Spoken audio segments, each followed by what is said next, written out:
Hey guys and girls, thanks for tuning in to episode 6 of the Elite Strength podcast with Tom Clark of Flex Success. I now call him and deem him the science guy behind Flex Success, even though Dean is always going to be known as the man. I'm going to say Tom's going to overtake him. It was a great chat talking about him, his background, and what got him into what it is that he does. If you don't already follow both Flex Success and Tom Clark on Instagram immediately.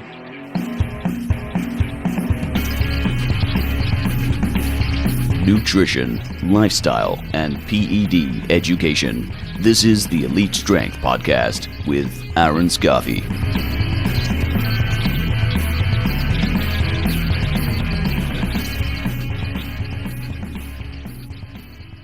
All right, guys and girls, thanks for tuning into the Elite Strength Podcast, episode number 6, here with my boy Tom Clark, now living in Queensland, not living in New South Wales, lucky bastard. How you going, man? Yeah, good, thanks, mate. How you doing? Yeah, good, buddy. So like we were talking just before started recording, made the move from New South up to Queensland just in time. Yeah, man, it's funny. In retrospect, I dodged that bullet very much so. Yeah. Moved up here in the beginning of the year to study, which has been a lot of fun. It's been really interesting. But it seems, especially with all my friends and family stuck in Sydney, it seems like I dodged a bit of a bullet there. Yeah, fair enough. And what is it that you're studying, or you finished studying now, haven't you? I'm pretty sure I remember seeing. No, I finished one of two. Yeah, there you go. Yeah, so I finished Bachelors of Science with honours at Sydney. And now I'm up at Brisbane studying at UQ. So I'm studying medicine there, which has been really cool. Cool. Yeah. And what was your undergrad in? Just the Bachelor of Science, or did you major in anything? Yeah, it's a majored in biology. Yep. And then spent an honours year doing some research with rodent models, looking at like nutrition psychology interactions. Cool. Yeah, it was an unreal degree. I was really lucky. I had a lot of mates who did stuff like medical science and some slightly more focused undergrads. Yep. But I sort of, with the biology, I had to pick and choose a lot. So I did some really cool things. It was great. Yeah. And what was your sort of favorite part, I guess, about that undergrad and, the ability or the flexibility to choose what it is that you wanted to sort of pick and choose, I guess, what you did? Yeah, well, I think I was able to be exposed to more sort of diverse experiences. Yep. And because at least for the last like year and a half, 2 years of my undergrad degree, I had my eye on studying med. It let me sort of pick things which I thought would be purely fun. So like I spent a week up near the national park next door to Kakadu National Park. Yep. I spent a week there one summer trapping like small rodents and lizards and things like that.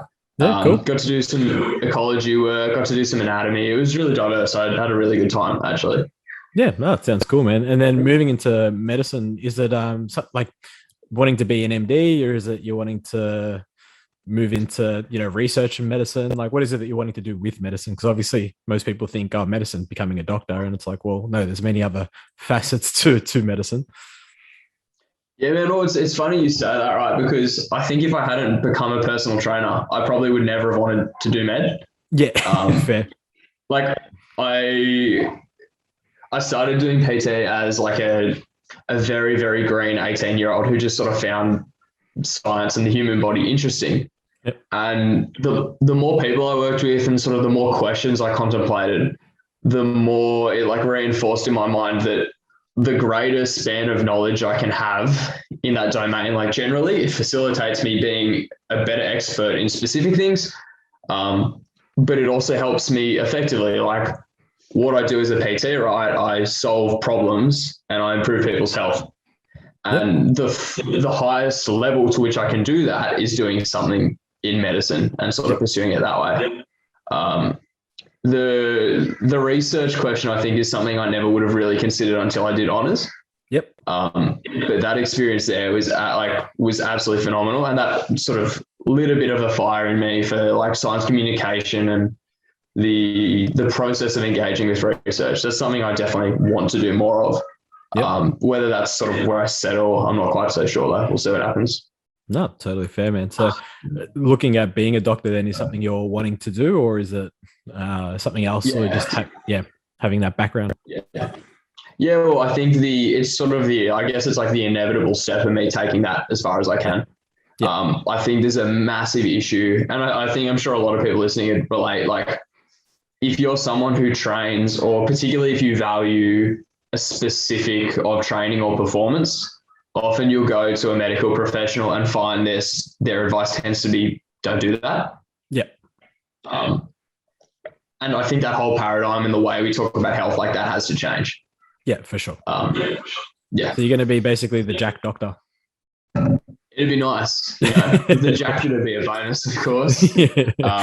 The doctor who trains effectively, which would be, a dime a dozen these days. Yeah, well, like I had a couple when I was in Sydney working as a PT. I had one client in particular whose doctor took him aside and was like, "Hey, you got high blood pressure. You're feeling anxious. You're feeling depressed. You're not super overweight, but like you've got a lot of visceral fat. You're super sedentary. Why don't I could prescribe you a bunch of stuff, but you're probably better off going and getting some PT sessions." Yeah. So his doctor wrote a referral for some PT and his private health insurance. Yeah, that's good. Yeah. Yeah. And it sort of opened my eyes to hang on. There's this whole way we can help people and work with people, which we're really doing badly sort of as a collective. Like it turns into a bit more of a us and them discussion, I think, a lot of the time. Yeah, that's totally fair, man, because there are a lot of health professionals, not just doctors, that seem to go one way or the other, right? They seem to be like, don't do this, or hey, like, we have more of an open mind. Let's go do this. Because it's like, I have a very similar experience. Well, not myself. My dad went and saw a myotherapist for, a neck problem. And the myotherapist straight away is like, look, this is out of my scope. You need to see a chiropractor. I can help relieve some muscle tension, but I can't fix or, adjust the problem. So like that in itself, you're just like, oh, okay. Like there are those people that will, happily say, I don't know, or it's not in my scope. I'm happy to go refer out. Like this is a better option, or potentially a better option, right? So, I mean, kudos to the doctor that did that. Oh, 100%. And I think it really speaks to like scope of practice. Yeah. Right. The course I'm in, at least, we have 2 weeks in the 4-year course dedicated to nutrition and metabolism. It just shows you how much knowledge a doctor's going to actually have on nutrition and metabolism, right? Yeah, and I think like it's one of those situations where a little bit of knowledge can do a lot more damage. Like a little bit of knowledge in the wrong place can do a lot of damage. Yeah, for sure. And where the more you learn about it, like I know last year, when I was about a week into my honours year, my supervisor gave me a bunch of papers to read, and I read them. And at the end of the week, she met me and she went, "Tom, like, what do you think?" And I was like, "Oh yeah, I think I get it now." Yep. And then about 6 months later, she pulled me aside and she was like, "Tom, you remember saying you get it? How do you feel about that now?" I have no idea what's going on. Yeah. Well, it's like, it's that burden of knowledge, right? The more you learn, the more you realize I have no idea what's going on. Yeah, well, because I think we like assemble schemas, right, of complex systems. And it's really nice to have, like, initially you start with like this really simple model. Yeah. And I think that can be effective, but I think a lot of people lean on it to the point of it being an absolute truth, as opposed to going, hey, like there's a lot of things at play here. Yeah, like this is a very simplistic model and version of what it is. And, we're trying to make it easier for you, yet this is a lot more complex. And a lot of people don't acknowledge the complex, right? So when they're teaching, it's like they teach the simple and say like, yeah, like I'm smart, this is simple. And they never acknowledge, no, like this is a very small facet of a very, very big image going on right now. Definitely. So in terms of now your work, so you're talking about like you in terms of the med degree, only having like a 2-week course effectively in nutrition, yet you work at Flex Success, big boy Dean and lovely wife Lizzie, who I'm actually I'm close to Dean or good friends with Dean. So tell us a little bit about that and how that sort of came about, and your nutritional background, I guess, because like you said, there's not really much nutrition work in terms of your med degree, and probably not much in your undergrad as well, I imagine. How did that sort of come about?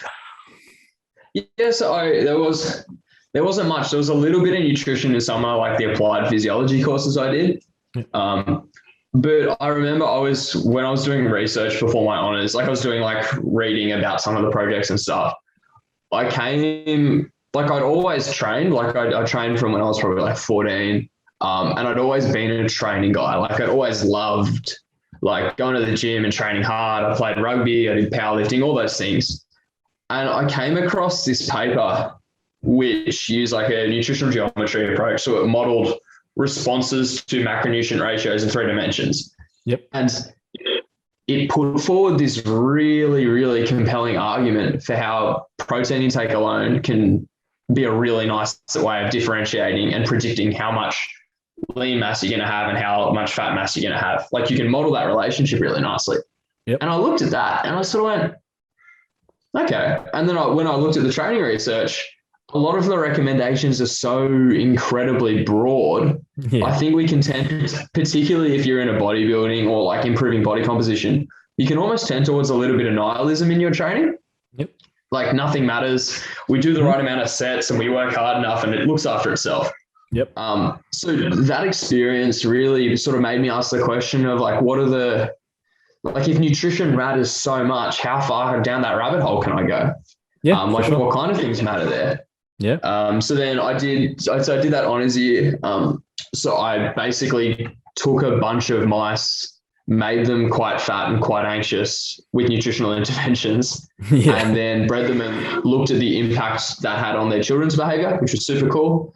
And at the same time, I did the Sports Nutrition Australia sports nutrition cert, and then got involved with Flex, and here I are. Here I are. Really. Talking about training RIR, really? Fair enough. Yeah. And how's that going down there with Flex? So it's like, I think a lot of people probably don't realize that, you know, a lot of the Flex posts that are probably more sciencey based now are probably coming from yourself. I think you do tag yourself at the bottom anyway, you know. What is it about like science and being able to sort of express it at Flex, you know, do you enjoy most? Like how, considering Flex is probably more so like like they are an educational platform, or they were originally, or then moved into training, and then, you know, it's mostly nutrition work. Like, how is it that you're finding that blend of sort of all this encompassing things? Oh, I absolutely love it. I think one of the things I really, really like about the model we run at Flex is it's quite intensive. I don't work with a huge, like I have a very small cap on the amount of people I can take on board. Yep. But it lets me do, or at least feel like I'm doing a really good job, put a lot of time into people. Yep. And sort of, it lets me solve a bunch of different problems. Yep. One of the things that I think, especially early in your career, a lot of people tell you to like niche down and like pick that one exact demographic. Like you work with 18 to 23-year-old powerlifters who want to put 10 kilos on their bench press or whatever. Like, I think that's advice a lot of people get. And it's a thing that I tried a couple of times with not much success, in that I just wasn't committed to it. Yep. Like I like the fact that with Flex, I have some athletes who are like, I have a couple of really good powerlifters. Some are enhanced, some aren't. I have a couple of people who are chasing body composition goals, and I get to look at the fundamentals and the principles and apply them to that individual circumstance. Yep. And that's a thing which really excites me and I really enjoy it. So I love it. I'm super grateful to be involved there. And it's a great, like Lizzie, Dean, Chelsea, unreal team of people too. We all definitely have areas of expertise and things we enjoy doing. But again, it's like, that's almost that microcosm writ large, right? It's because we all do different things and we all have slightly different angles, it makes us collectively as a team work much better. So it's really good. That's totally fair. And I guess, you know, jumping off that, what would you say that your specialty is? What is it that, you know, you find that you're sort of more equipped to deal with, or you find more interesting or more fun compared to the rest? Like, what is it that you add to that team, I guess? Look, I really like talking about performance and like working with people on performance. Yep. Cool. But I think probably the thing I like the most is plagiarizing, for want of a better word, but plagiarizing like different tools from different toolboxes. Yep. And using them to sort of solve the problem in front of me. Yep. I think almost everyone who's involved in the fitness industry long enough has the capacity to go down this sort of rabbit hole and end up with this like great system or this great idea, but it doesn't necessarily like work all the time. Yeah. And I think you get that a lot. Like when people specialize, right? If they're becoming just a powerlifting coach or just a bodybuilding coach, they see things in that lens and that becomes how they think. And if they only deal with those people, that can be great. Yeah. But the way I tend to look at things is there are things bodybuilders are doing to help them gain mass, which is super useful for a powerlifter to think about. Yeah, that's completely fair. I would rather, like if I want to enhance a single athletic quality, I would rather look to who is doing this the best and then ask questions and learn around that and take away the one or two things which I think is the most useful there, as opposed to sort of being married to this dogma. Kind of like around kind of like Bruce Lee's philosophy: take the best of what you can and throw out the rest, right?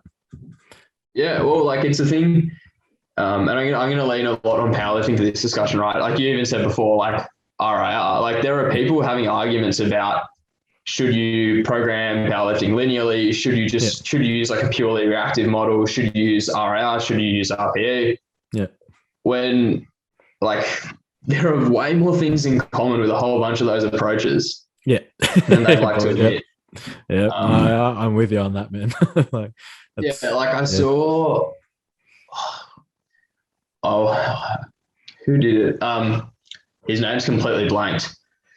But I saw a powerlifter recently talk about how they tend to undershoot their RPEs in the beginning half of their cycle and then allow themselves to overshoot in the end of the cycle. Yeah.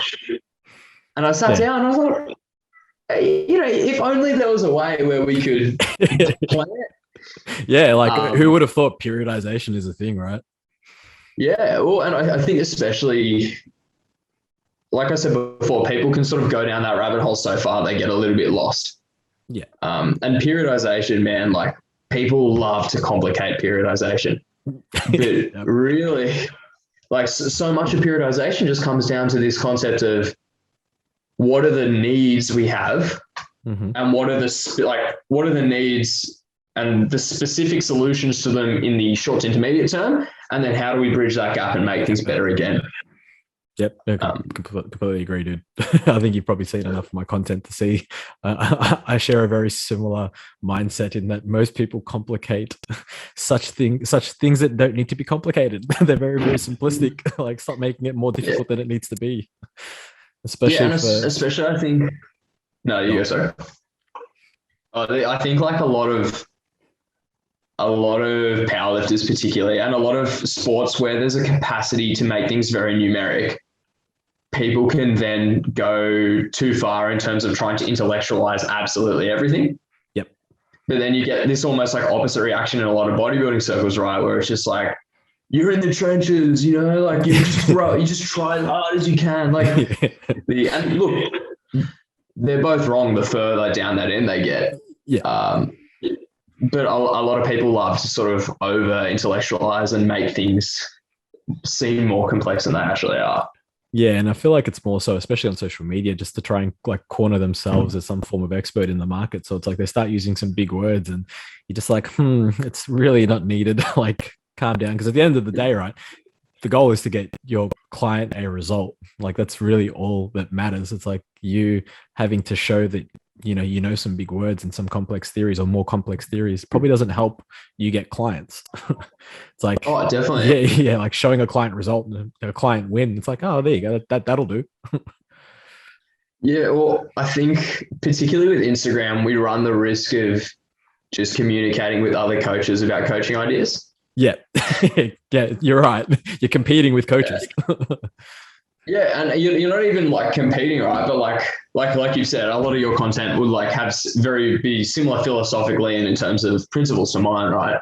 It becomes, you get this positive feedback from people like you who think like you, and all of a sudden you've created this community where there's like a group of 5 or 6 coaches, all who are quite similar, all sharing each other's stuff, hyping each other up. Yeah. Whose life are you making better? Yeah, exactly. Right. Like, probably no one's. Right? Yeah, right. It's not how you're sharing information for the sake of sharing information, and it's like if there's no real end goal for that information, then like what's the point? It's sort of swinging your dick to show that you might know, know something. It's like, cool. Like, if it's not helping you, not getting feedback from clients or people that are actually, not coaches, I guess, then what's the point of making that content, right? Yeah, definitely. And I think, again, like it's almost a periodization discussion for social media content. Yeah. I think like something I've definitely changed recently with the way I create content on social media is I now think like, what's the role of this particular medium in this time and place? Yeah. And sometimes like it's not deeply intellectual. It's just like a dumb meme. But the role of that meme is to get my message in front of people. And then when people are there, it's in that context where you can create that stuff which is more directly helpful to people. Yeah. But the same way where if you got someone who is really skinny and really lean, and they were like, yeah, I want to be a really good powerlifter, I want to be a really good bodybuilder, you would look at the qualities which are lacking and you would try and drive those. Yeah, for sure. And I think that's something we don't do well as an industry online with social media, right? We push, like, instead of looking at the qualities we're lacking, we look at the qualities we have and then just push that to the nth degree. Yeah. Well, I mean, I guess people want to always show their strengths, right? Coaches, I guess, want to show their strengths to try and pull in clients, and, whether it be knowledge or whether it be, anything else, whether they're just simply strong or, look good or whatever it is. And that was sort of always the original problem with influencers, wasn't it? When people were showing abs and bum and boobs, and it's just like, yeah, cool. Like, I look like this. You want to look like me? Do my program. Yeah. And it's more than just like looking like you, right? It's, you want this lifestyle. Like, how many photos have you seen of someone ripped partying in Europe or eating a burger or chilling on a beach on a fucking yacht or some shit? Yeah. Like they're selling everything around that. They're not just selling, hey, do my program. Yeah. Yeah, it's an interesting one. And then they become business coaches and start spamming your inbox with like, want to make 6 figures in a month.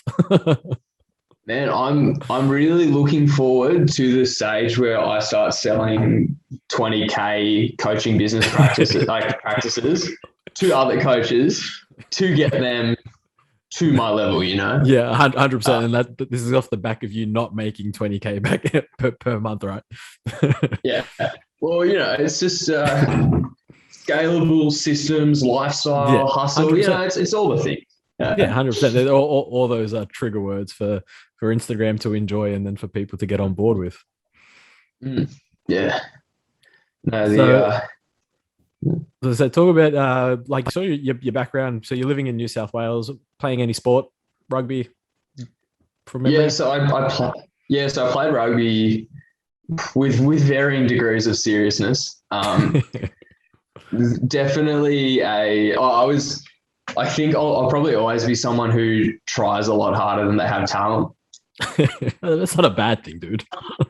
Yeah, I can totally live with that, right? I'm not dying not knowing. But no, so I played rugby quite seriously until I was like 20, 21. So I played like first Colts for West Harbour. So that was like the under 20 Sydney like Premier Rugby competition. And then I played a couple of years, like 3rd and 4th grade there. And then I think like training for rugby, because I was a pretty small kid, training for rugby definitely brought me into strength training. Yep. And then there were several years of me trying to balance, not really willing to accept, hey, I'm just like a big blobby powerlifter who lifts things in a sagittal plane, and like let go of what I was doing with footy. Yep. Which was interesting. Like, I think people put a lot of pressure on themselves to identify with a single thing. Yep. And something I've only relatively recently come to terms with is that it's okay to not want to conform entirely with a stereotype in that domain. Mm-hmm. So I still play rugby socially. I play in a Friday night competition for uni up here, which has been awesome fun. And it's been good because it's let me sort of turn the dial of seriousness down on that pursuit. Like, not really care, go to training once a week or even like miss training sometimes and then just play. But that's also allowed me the space to look at things which are a little bit more important to me on a deeper level, like powerlifting, or like when I was doing a lot of running, and sort of get the things out of it which I wanted there. Yeah, well, I mean, it also probably brings back a more like passion and love for the game, right? Versus having to take it more seriously. Like you take anything too seriously, you tend to lose passion and that excitement, especially when it comes to ball sports. I mean, I found that I was the same playing footy and soccer back in the day. Played at quite a high level, and the more I did it, and the more I trained, the more it was a job. It wasn't as fun, right? Yeah, and I think they're hard too because when you're like almost everyone grows up playing some kind of ball sports, and there's this strange conflict between you trying to be your best, not having necessarily good ways of appraising if you're getting better, and then a real dependence on outside variables. Yep. Like the ball needs to come to you, a coach needs to pick you, someone's got to like you, or someone can dislike you. And that's not a statement that was like necessarily an issue for me. Yep. But more so like you're too dependent on other outside things. And I think one of the things I found really liberating with powerlifting when I first got into it was, especially as a beginner to early intermediate, if you put in an appropriate amount of work, you get better. And you get better in a way which is immediately quantifiable and numeric. Yep. You can get the 5 kilo PB, which is really nice. And I think that's also why we see a lot of, particularly as powerlifting grows, I think we see a lot more people who are sort of washed up, real sport people, moving into a kind of hobby, sort of process-driven sport like that, because it gives a little more reward in a more tangible way, in a way you can control, which is nice. Yeah, totally. If I was going to say, it's a much more controllable outcome, right? Yeah, definitely, which is good. And I think there's also like philosophically something which really excites me is the idea of exploring how good you can become in a thing. Yep. And I think that's much more doable in an individual pursuit than it is in a team pursuit. Yeah, totally fair, man. And I guess, how did your, love for powerlifting or, joy of powerlifting sort of start? Like, where did that come from? Did it come from playing rugby and, wanting to get a bit stronger? Did it come from being in uni and just, part of your degree, having to train? Like, where did that sort of originate? Definitely through footy. So I think like as I played rugby, like I was definitely not the most skilled person on any team I was in. But because I was always relatively hungry and I always wanted to work, I found that particularly by the time I was like 19 or 20, I looked in inverted commas much better in the gym and fitness testing than I did on the field. So I had this great pattern where I'd go to do the whole pre-season. I trained really hard. And I remember one year we had a bloke, when I was at West Harbour in my last year at Colts, we had a bloke who was in my position who'd just gotten a extended training squad contract with a Super Rugby side. And I was like, man, this is hectic. Like, we're going to be training together. I'm going to try and beat him. And man, I beat him in every single gym-based activity. Yep. All the lifts, all the fitness, vertical leap, whole 9 yards. And I remember walking away from training and being like, oh. Yeah. Thinking that you're king. And then we stepped on the field and he beat the living Dallas out of me. Yeah. So like when I was probably like 19 or 20, I realized there were people who do what I love doing in training as like their main sport. Yeah. And that really excited me and I really enjoyed it, which was good. So that got me into powerlifting there. Yeah. And let's talk about sort of powerlifting in terms of training, meets, federations, all the fun stuff. So have you competed in powerlifting before? Yes, I competed quite a few times as a junior. Yep. My last year of juniors was meant to be last year. Yep. I did the classic junior thing where I really sort of went, that's it. All the bets are off. I'm going to like focus and I'm going to try and really hard and just do this. And ended up tearing my hamstring twice playing hard footy. Yeah, that'd be right. Yeah. But like I got a lot stronger. I was like really happy with how things were going. But I think I was really that like rugby mindset of trying to get recognized and trying to be good in inverted commas was something which completely overriding my approach. Yep. So training was always about me having to be good, having to be one of the best. And I definitely didn't have the a genetic predisposition to do so.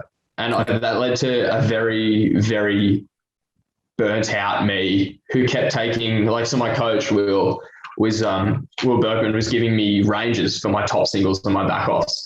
And I was like taking the top end of the range every day, no matter how bad. 100%. How else are you going to do it? Yeah. But like, I think that I look back on that mindset was like deeply unproductive. And even though it made me quite a bit better in the short term, it sort of burnt out my enjoyment of it. And I wasn't happy with the sacrifices I made to get better in that. So tore both hamstring. I tore one hamstring, did my rehab, came back 5 minutes later, did the same one again. Classic. Just classic, exactly. Standard injuries, right? Yeah. So I had this big sort of crisis of like, I'm 20 at the time. I wasn't even 23. I was like, man, is this it? Like, am I just going to be this like bloke in his early 20s who can't run anymore, can't do anything? So I did the natural logical thing, which was to step away from powerlifting for about 9 months and do some running. So I ran an ultra marathon. Crazy, man. No, but it was, and again, like to go back to what excites me about like solving those problems and what qualities do we need. That was a really cool experience because I just asked myself, hey, like what are the qualities I have now versus what are the qualities of someone who is able to run really long distances and is deeply aerobic. And I just changed the biases in my training and how I approach things to reflect that. Have you found the crossover? Really, I really enjoyed it, and I really enjoyed sort of drinking from both cups, so to speak. I really enjoyed the process of I was able to take my body and make me someone who was like really extended, really like couldn't move very well, but like could squat 250 kilos, was strong. And then I could take the same body and also make myself someone who is aerobic. Like my resting heart rate would be in the high 30s. I could run long distances. I could run fast. That was really cool. And I think it also made me realize that there's also not a solution. Like there's not a magic solution or a magic pursuit that you're going to be good at amazingly good at immediately and get heaps of gratification from. And instead it's more like the thing that appeals to me is the training process. Mm-hmm. It's not even a question of what discipline I engage in. So I think it's now I'm still about 11 kilos lighter than when I was at my strongest. Yeah, right. But I definitely come to training now just with this actual passion for training. Yeah. It's no longer about me trying to be a really good junior powerlifter or even like trying to win something or rank for a thing. It's just, this is a thing that brings a lot of meaning to my life and I really like doing. And as long as I can go down that path and it continues to add to my life, I'll just continue to engage with it. Yeah, for sure. And how have you found the actual, I guess, transition back more so? Because now you've sort of finished up your ultra marathon, coming back to strength training. Have you found that aerobic capacity has helped you in any way, shape, or form when it comes to your actual strength training? I think it's helped my mindset a lot. Yep. Not that I was ever someone who trained, like who didn't train hard, but I think it's made me realize that training hard means more than just doing a heavy top set. Yeah. Like I definitely lean into and push my accessory work a lot more. Yep. And I'm actually more content to make my actual powerlifting work quite a bit easier because it's made me recognize there's such a skill and such as like a sensory motor component to that. One of the things, because I was prepping for Powerlifting Australia's Nationals, which was meant to be last week before. Yeah, I was going to say it was supposed to be really recent, right? Yeah, and I was prepping for that, and it was really interesting seeing how there were, even though like I still might be as strong with a leg extension or a leg press, when I got put into a specific position, I was quite underdone on practice. Yep. So the practice element was cool. I had a bit of a disrupted prep. I spent 2 weeks when I ran out of Sydney to get back across the border. I spent 2 weeks on a property in regional New South Wales. So I didn't have a barbell for 2 weeks. And then I got locked in my apartment again for 2 weeks because a girl in my class at uni had COVID. Yeah, that'd be right. So four weeks of isolation, effectively. 4 weeks in the last 6 weeks were isolated. Yeah. Yeah, but like and again, I think it's nice because I can come to powerlifting with just the view of it's a thing I enjoy, which adds to my life, as opposed to, yeah, man, I'm so serious about this. Like, you don't joke when you're in the gym. Like, it lets you sort of view yourself as a bit more of a person and just have fun with it. Yeah, well, it's an interesting mind shift, right? Instead of having that like crazy competitive streak, like it's okay to be competitive, but the degree of competition in your brain, it's like, who, especially powerlifting, like who are you competing against really? Like it's just really yourself, right? You want to better your last performance in theory, like that's all you can do. It's just having that, if I do or die attitude. It's just like, fuck, why? Yeah, and the same with powerlifting, same with bodybuilding, same with running. If you actually want to be like really good, it's probably going to have to involve you being the best you can be. Yeah, which isn't a thing which you're going to do tomorrow. Like if you get marginally better for 7 or 8 years, that's almost always going to take you somewhere which is like quite impressive and quite good, and you'll take those things out of it and you'll enjoy it a lot more, as opposed to just rushing towards the finish line in like 8 weeks or. Yeah, well, who would have thought that? Yeah, who would have thought time and practice was going to yield a result, right? Yeah, it's absurd. It's crazy, but it's also. Sorry, yeah. I was going to say it's crazy to think that the most simplistic thing being time and practice, and is going to give you the best result. Just absolutely insane. Well, it's also just the worst. Like we spoke about that marketing thing on Instagram, right? It's also just the least attractive marketing message ever. It really is. You're not wrong. Like I was talking to my roommate the other night, and he's like, "Oh, Tom, like, how can I make my bench better?" He's like, "Oh, I can bench like about 100 now. Like, how do I make it better?" I was like, "Dude, like, just put 2.5, 5 kilos on it every 4 to 6 months for the next like 4 or 5 years, and all of a sudden you'll be able to do like 140, 150." And he's like, wait, what? Yeah, there's no magic accessory exercise I can give you. Yeah, it's like a couple of the guys in England. So like JP and stuff in England, they're like, oh, I'm just gonna add like 1 to 2 pounds every workout that I can until I can't. And it's just like, hey, if I can keep doing it, I'm gonna add 100 pounds in a year to my lift. I mean, it's not bad. It's like it's the same fucking principle, right? Yeah, 100%. And I think that's the thing which is probably like, I think it's more people who are on the natural side of the fence, I think, have to come to grips with that earlier. Yeah, definitely. And you have to, which is interesting because I think it promotes, like, you get like some of the stuff which like people like Eric Helms and like Team 3DMJ, some of the message they push is like so deeply centered around your enjoyment and fulfillment you gain from the training process should be almost completely external to any kind of visual, like other results. Yep. And I think it really makes you reframe, like, what are you doing this for? Because if you train solely just to like keep seeing those meteoric rapid improvements, yeah, there is always a day where that stops. I completely agreed. Like, yeah, I mean, there is a cap, right? There always is an upper echelon of what you can achieve, and once you get there, then what? Yeah, and like, especially like as you get older, I think often we lose sight of the fact that we exercise and we do these physical pursuits for broadly health-related reasons. Yeah. Like I don't see any point in being like this 30-year-old who's in superb shape and everything's going well, if by the time I'm 40, 45, I'm like deeply unhealthy and my life sucks. You're a human being as well. You're not just like a bodybuilder or a powerlifter or what have you. Yeah, exactly right. You are a person at the end of the day. So in terms of talking about sort of enhancement stuff, I guess, is that something you've ever thought about, considered? Because I know I've seen a few videos you're wearing the Evil Genius jumpers and t-shirts, which, again, I'm a big fan of. So I've probably got the lowest test of anyone, male or female, to wear an Evil Genius shirt. I saw Broderick, and again, like, I think as someone who, like, I'm completely like, I'm natural and I haven't done anything like that previously. I think there are things I can learn from that side of the fence.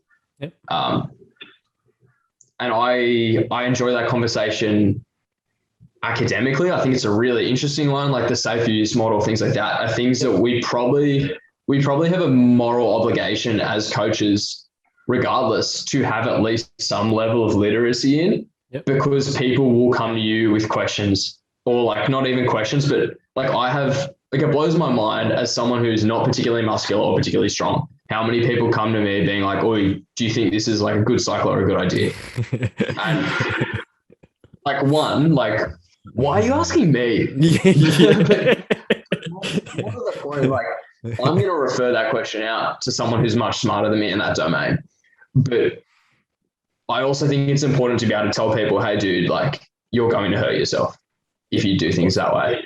Yeah. So like I'm very much like, my stance on that is, I think there are inappropriate cases and appropriate cases for that usage. I don't see myself being able to commit. Like, I think philosophically, there's a lot to admire in some ways about deciding this is my life, this is what I'm centering it on, and I'm going to leave no stone unturned at all in obsession of this ideal. Yep. And I think there's a context where that's really actually kind of cool and really impressive. Mm-hmm. But I don't think the average person who does TEDs does so with that attitude. Of course. It's very like, I would, oh man, and like, especially like if you're like, as a powerlifter, right? I suspect if all I did was powerlifting, I could probably get marginally better continuously into my 30s. Yeah. And I don't see the point of me taking that step, or like potentially paying the price, or like taking the associated risks, if it takes me from mediocre to okay. Yeah, that's fair. I think that's like a thing that, like, I think John Hack is possibly the best example. Yep. Where he won like the IPF Worlds, exceptionally good powerlifter, and then sort of he did all the things he wanted to in that sphere, and decided, hey, like, I'm amongst the world's best natural. I want to see how far I can take that. Yeah. I think the costs and the people should be so much more cautious and careful about the way they do that, and I don't think that's a decision to be made lightly. And it's for that reason that, like, man, like, I don't see myself doubling down enough in any one discipline for that to be a thing, which I go, hey, like, I think I'm going to do this. Yep, no, that's totally fair. Yeah. Like, not that I want to also clarify that I don't like look down. Like, I have clients who are enhanced. I don't look down on it. I think it's like, again, it's a tool for purpose thing. And I think it's important. It's really well considered. Yeah, no, definitely. It's probably one of the more smarter approaches and answers to that question that I've asked a few people. And you always see some personal bias come through, and it's just like, well, it's like, yeah, I can understand where that's coming from. I mean, coming from an enhanced individual as it is. So, and it's like the reason why was, like, as you said, I've had clients in the past ask me questions, and having theoretical knowledge is one thing, but having a practical knowledge is another, right? Yeah, definitely. And it's part of why I'm reluctant to actually properly coach that. Like, that's the thing where I'm like, hey, I know enough to like be like, hey, you're going to pay way too much for what you're after. Yeah. Go talk to someone smarter than me. For sure. Yeah, definitely. But when it comes to your science background and that sort of stuff, what's your favorite aspect of science, man? Like studying biology, moving into medicine. What is it that's been your favorite thing to learn, I guess, when it comes to that field? So I think, again, it's funny because Broderick was the person who first said this similarly, and it really like resonated with me. I think in many ways, science and like the study of science is like the Lernaean Hydra, which is, for those who are listening, so that's a creature in Greek mythology where when you cut off one of its heads, two grows back. And for me, like, especially when I got to be exposed to that through honors, like so half of my honors year was a meta-analysis where I basically compiled all the evidence in the field about what are the nutrition and psychology interactions in terms of depression and anxiety when you look at like protein, fat, and carb intake, and then calorie density. And I got to do that. And I also got to do that epigenetic stuff, looking at the impact of fathers' diets on their children. Yep. And it was funny because at the end of the year, I'd never considered doing a PhD before, but I'd set out to solve one question, and all of a sudden there were 3 or 4 really compelling follow-up questions I had to that. Well, like I wanted to see, does this affect humans the same way? I wanted to see what kind of hormonal signaling is contributing to this. Like, is this a leptin thing? Is this an insulin thing? How closely is that related to your metabolic health? Yep. And I think that's the thing which excites me about science, right? I can pick a problem and I can solve it to the fullest of my abilities. And instead of that being an endpoint, it's several new start points. Yeah, that's completely fair. It's funny. Just I remember being that person. I'm just like, I don't miss that. Sitting there like, I remember wanting to do a PhD after my master's, and I'm like, yeah, nah. Looking at all the different topics in physiology, I'm like, nah, I'm good.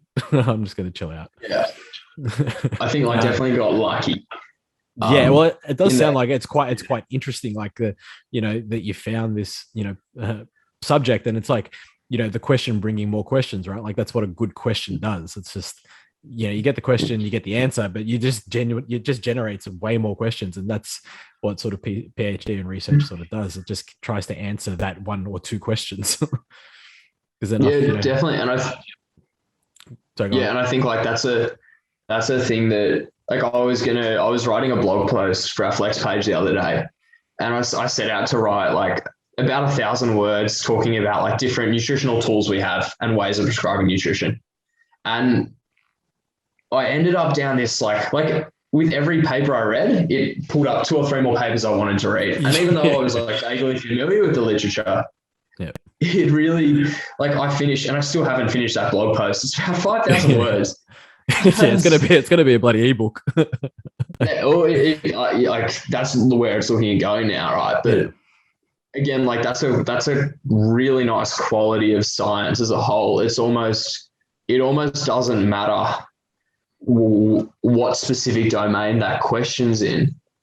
It's more the way that it sort of just opens up this box and you just sort of keep going, learning more and figuring more things out. That's the worst thing about reading research, especially if you're reading it online and not in paper form, right? As soon as you see that, you click it, it's like another tab, click it, another tab. And the next minute you got fucking 25 tabs open. And the first tab is the original one. And the 5th tab is 25 research papers deep from freaking references. Probably nothing to do with the original topic. Yeah, and it's got nothing to do with the original topic. It's just it's just what it's stemmed off and how many topics you've dropped in and how they sort of correlate to each other. And you're like, oh, for fuck's sake. And you start learning about something completely new. Man, I told you, I've been there. I know. I feel you. Yeah. And I think that's such a case of, it's also where science communication is such a rare skill, because a lot of people who love that process get so lost in that they forget people not understanding the assumptions under which they engage in discussion, or even just you sort of get lost so deeply in the minutiae of it that you forget what actually matters. And I think particularly with nutrition coaching, that's I see people making these really tenuous mechanistic justifications. Oh, you do this, you only eat your carbs on the 3rd meal of every 4th day because there was this paper in 1980 where they took 3 hamsters and saw that 2 of them had a slightly better insulin response. Yeah. As opposed to actually again, being able to help people. Yeah, right. It's just sort of being more realistic and understanding that also that their people are not rodents, for one thing. So one thing I think a lot of people forget when they tend to read rodent studies, it's it applies to rodents, not necessarily humans. It's yes, there is a small potential correlation, yet probably not. We don't function the same way. Yeah, well, we should look to verify that with people. Exactly. There are some one of the big advantages of rodent studies, right, is they're so cheap and you can just have so many replicates. Yeah. Good luck doing good luck. What I did, I ended up having I had 120 in the 1st generation, male and female. Yeah. And then I had 296 or something in the 2nd generation. Yeah. Good luck. Good luck getting that many blokes. Yeah. Changing their diet from when they hit puberty to when they have kids. Exactly. And then controlling their children's diet. Yeah, yeah, I know. I believe me, I'm with you, man. It's trying to replicate a study in humans is not going to be very easy. Let's be real. Yeah. So again, it's just a matter of tool to purpose, but also being able to take things with enough of a grain of salt to not like forget what actually matters in pursuit of, hey, there's a thing which could like change at 1%. Yeah, exactly right. And sometimes that 1% can mean nothing, or sometimes that 1% could mean everything, right? Definitely. The beauty of science. Hmm. So to finish up, my dude, what I'll do is I'll ask you a question that I always ask at the end of these. 3 people or accounts that you follow on Instagram that have impacted you or had some positive influence on you as a person, as a coach, however it is, just, chilling out, whatever it is. So if it's a funny account, whether it be, I mean, your account's quite funny as it is with the memes that you make, let's be real. If you guys don't know, please follow him already. Like, I'll put your links up and shit on the podcast, but the memes are worth it alone. Don't worry about the science. The science is good, but the memes are better. Don't read the captions. Don't worry about it. Just read the memes. That's all you need. It's education enough. But yeah, man, 3 accounts that you follow. Looking at, probably first one off the top of my head would probably be looking at Jeff Alberts, so 3DMJ Godfather.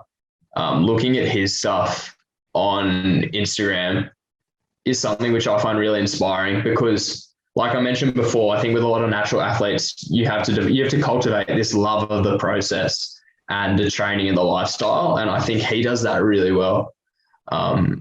So I really like his content. Who else? I think like broadly from like a science communication perspective, you can't go wrong if you're looking at something like Mass or Stronger by Science. Yep. They do a lot of really good science communication stuff. And then a third, I feel like I need to not be so one-dimensional with the third one too. There's a lot of pressure there. I swear I have other hobbies. I swear. Yeah, dude, it's whatever you found that sort of like helps you, I guess. So it's not, it doesn't have to be anything science. It can be funny, whatever it is, man. Just three accounts. It's funny how much this stumps people. It's just 3 accounts that you follow. Yeah, gee, I had a third too in the back of my mind. It's funny because I think something I've done recently is try to spend less time on Instagram and sort of like less time consuming on there, and spending more time looking inwardly and thinking. So I guess in place of a third account, I'd tell people to like do some journaling, practice some mindfulness, actually like try and have a think about why you do the things you do. Yeah. I think a lot of people, like we spoke about before with like responsible pet use, right? I guess. I think people can really do things like that for the wrong reasons. Yep. I know, like even independent to that, like I definitely, when I started doing powerlifting, it was probably for the wrong reasons. Mm-hmm. Like when I did that ultra marathon, it was almost certainly for the wrong reasons. It was this big reactionary jump. Yep. Probably my third account would be just get off the gram and have a look at yourself. Think about how things are and why you behave. Yeah, I said don't actually follow that account because it's not an account. So just make sure you take that into your minds, please. All right, man. Well, thanks for jumping on and having a chat, and just good to get to know you. And I feel like the undisclosed scientist of Flex Success when everyone thinks Dean's the science guy, and I like to give him shit, and I'm gonna definitely give him shit and tell him that he's not the science guy anymore. No, Dean is definitely a science guy. I've often lent on Dean for some topic area expertise. No, totally fair, man. Yeah. Well, thanks for jumping on, dude. And it was nice to get your story out there. Too good, mate. Thanks. Really appreciate the opportunity. Had a really good time. No stress, man. Thanks.